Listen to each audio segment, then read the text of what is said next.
जब मौका ना मिले ना तो मौका बनाना पड़ता है। तुम्हें अपनी बेटी चाहिए और मुझे तुम्हारी साली। फिजा और अकरम के दरमियान मोहब्बत शुरू हुई और किसी वजह से खत्म हो गई। अब जब एक चीज खत्म हो गई तो उसका जिक्र करके क्या हासिल। शौहर को उंगलियों पर नचाना तो कोई तुमसे सीखे। ये जादू टोना नहीं, प्यार है, इज्जत है। एक अदद औलाद तो तुम उसे दे नहीं सकी आज तक।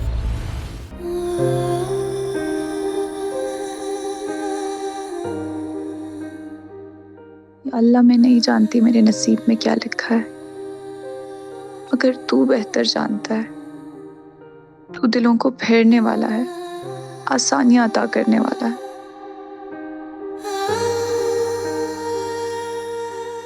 ए मेरे अल्लाह, मेरे और आदिल की जिंदगी में आसानियां ले आ। तू ही दिलों में मोहब्बत डालता है। मेरी मोहब्बत सलामत रखना मेरे अल्लाह।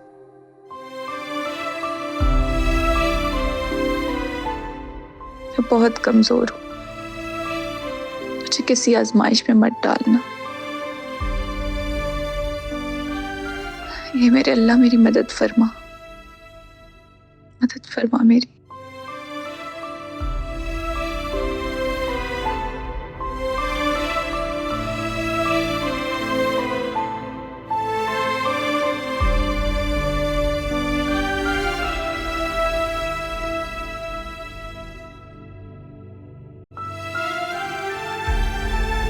सिकंदर, आपको नहीं लगता कि आदिल के साथ ज्यादती हो रही है?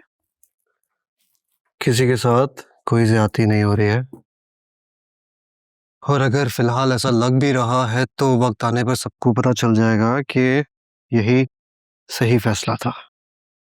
लेकिन अगर आदिल ने कोई बुरा कदम उठा लिया तो क्या मतलब है? मैं डर जाऊं कि कहीं आदिल कोई गलत फैसला ना कर ले? मैंने ऐसा कुछ नहीं कहा सिकंदर।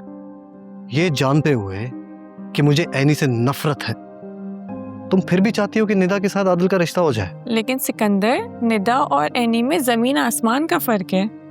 कोई फर्क नहीं है। शादी से पहले ऐनी भी इतनी ही ताबेदार थी, हर बात में जी थैंक यू, और अब देख लो कैसे आंखें दिखाती फिरती है। ऐनी और निदा की क्लास सेम है। जावियार ने तो अपनी जिंदगी खराब कर ली है, लेकिन मैं आदिल को अपनी जिंदगी खराब नहीं करने दूंगा। तो आप एनी की सजा निदा और आदिल को भी देंगे? मैं आदिल को बचा रहा हूं। तुम आखिर चाहती क्या? कल को जावियार की तरह आदिल भी रिएक्ट करना शुरू कर दे, रिश्ते नाते घरदारी सब भुलाकर अपनी बीवी के गुनगाना शुरू कर दे।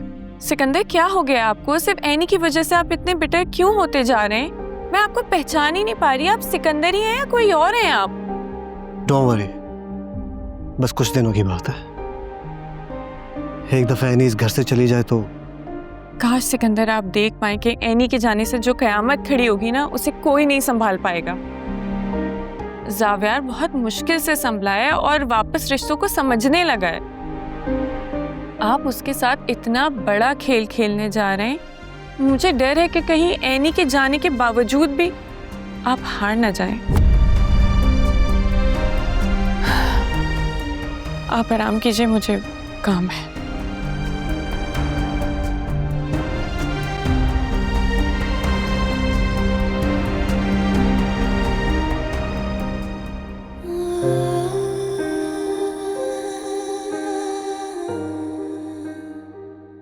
अल्लाह, मैं नहीं जानती मेरे नसीब में क्या लिखा है, मगर तू बेहतर जानता है।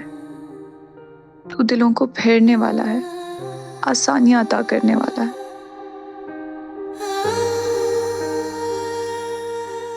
ए मेरे अल्लाह, मेरे और आदिल की जिंदगी में आसानियां ले आ। तू ही दिलों में मोहब्बत डालता है।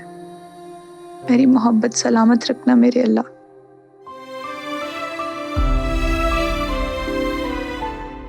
मैं बहुत कमजोर हूँ, मुझे किसी आजमाइश में मत डालना।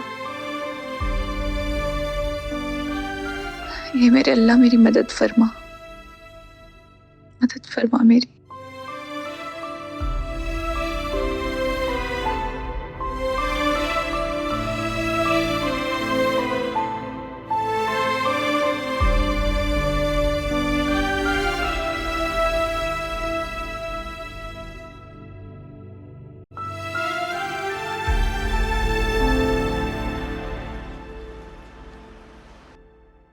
कहो क्या कहना है, ज़्यादा टाइम नहीं है मेरे पास। सॉरी आपका वक्त ले रही हूँ, लेकिन अपने फैसले से आगाह करना ज़रूरी है आपको। कैसा फैसला? यही कि अपने किए वादे से पीछे हट रही हूँ मैं ज़ावियार को छोड़कर कहीं नहीं जाऊंगी। तुम्हें क्या लगता है कि अपना फैसला सुनाकर यहाँ से चली जाओगी? वो मैं सिर्फ खड़ा देखता रहूंगा, एक्सेप्ट कर लूंगा? नहीं, मैं जानती हूँ ऐसा नहीं होगा, लेकिन एक बात बता दूं, अगर आपने मेरे काम या मेरी फैमिली को नुकसान पहुंचाने की कोशिश की तो मैं ज़ावियार को सब कुछ सच बता दूंगी कि आप मुझे प्रेशराइज कर रहे थे कि मैं उसे छोड़ दूं। फिर क्या होगा? ज़ावियार हमेशा के लिए आपसे दूर हो जाएगा। फिर ये भी हो सकता है कि मैं ज़ावियार को लेकर इस्लामाबाद चली जाऊं। तुम्हें क्या लगता है कि तुम्हारी ये बातें सुनकर मैं डर जाऊंगा? तुम और मैं ये दोनों जानते हैं कि तुम अपना काम छोड़कर कहीं नहीं जाने वाली। शायद आप ये नहीं जानते कि मैं ज़ावियार से कितना प्यार करती हूँ। फिर ये काम क्या चीज़ है? और काम तो इस्लामाबाद से भी हो सकता है। पता है नहीं, कहीं ना कहीं मुझे ऐसा लगता था कि कहीं तुम्हारे साथ ज्यादती तो नहीं हो रही, पर तुमने मुझे बिल्कुल सही साबित किया। तुम इस घर में रहने के लायक ही नहीं हो। पता है आप जैसे लोगों का मसला क्या है? आप लोगों को लगता है कि आप जो कर रहे हैं बिल्कुल ठीक कर रहे हैं, अपनी फैमिली के लिए कर रहे हैं, लेकिन होता इसके बरक्स है।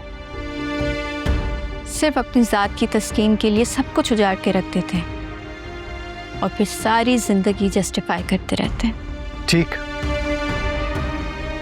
अगर तुम जंग चाहते हो तो जंग ही सही।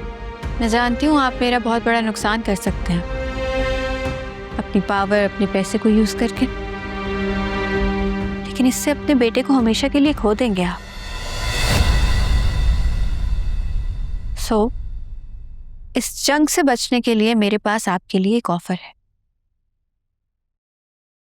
कैसी ऑफर? आप निदा और आदिल की शादी होने दें और फिर मैं इस घर को छोड़कर हमेशा के लिए चली जाऊंगी। ये मामला मेरे हाथ में नहीं है, मैं कुछ नहीं कर सकता। कम ऑन सिकंदर अंकल, आप इतने बेबस नहीं हैं। सब कुछ आपके हाथ में है। अब ये आप पर डिपेंड करता है कि आप कितनी जल्दी एक एक्शन लेते हैं। क्या गारंटी है कि तुम इस बार सच बोल रही हो? आपको क्या लगता है मैं अपनी बहन को इस घर की बहू बनाकर रिगेन कर सकती हूँ?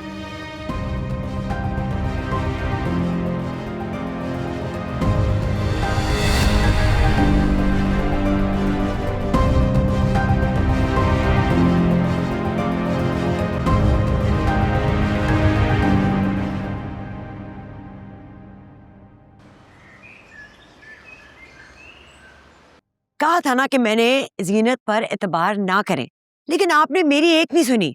मेरे से बेहतर उनको कोई नहीं जानता, लेकिन आपने उल्टा क्या किया, मुझे कैद कर दिया। अगर तुम कोई ढंग की बात नहीं कर सकती ना तो प्लीज अपना मुंह बंद रखो। क्यों मैं मुंह बंद करूं?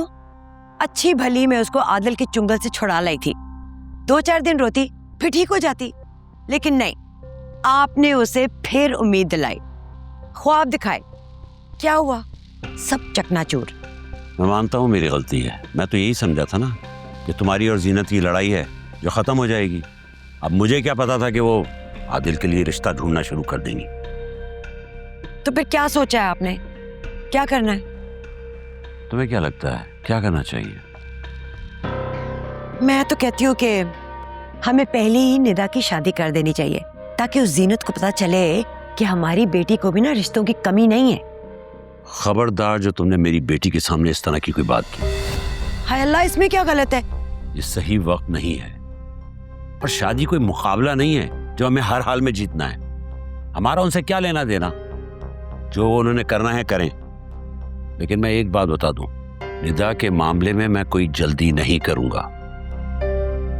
पता नहीं क्यों हम अपनी खुशी और मर्जी चलाने के लिए अपनी बच्चों की जिंदगियों को दांव पे लगा देते हैं। वो दोनों एक दूसरे को पसंद करते हैं, तो इसको अना का मसला बनाने की क्या जरूरत है?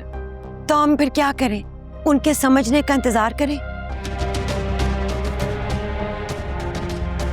मैं तो कहती हूँ एक ही दफा फैसला करें ताकि बस किशोर, मैंने तुम्हें कह दिया है कि शादी वाली बात को अपने जहन से फिलहाल निकाल दो।